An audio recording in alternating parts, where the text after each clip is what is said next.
তোমার চারপাশে কখনো যদি তিনজন বন্ধুর গ্রুপ দেখো, তারা তিনজন তিনজনেরই খুবই ক্লোজ ফ্রেন্ড, এটা সম্ভবই নয়। ওই তিনজনের মধ্যে দুজন সলিড বেস্ট ফ্রেন্ড, বাকি একজন যে পড়ে আছে সে এই দুজনের মধ্যে একজনের বেস্ট ফ্রেন্ড, যে এই দুজনের মাঝে চিজের লেয়ারের মতো লেয়ার হয়ে বসে আছে।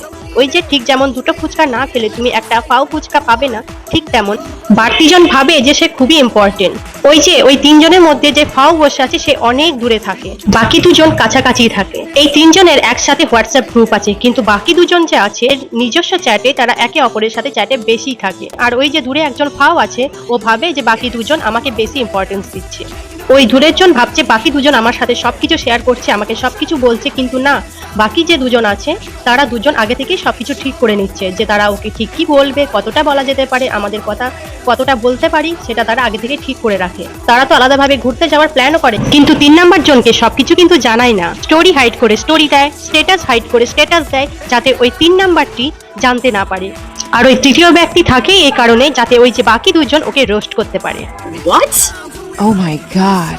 তাই তোমাদের মধ্যে যদি ওই তিনজন বন্ধুর গ্রুপ থাকে, তাহলে 4 নম্বরকে খড়ি থেকে খুঁজেও বের করো, কারণ তিনজনের গ্রুপ হয় না। Cultivated and feed it, let them talk all they want, but never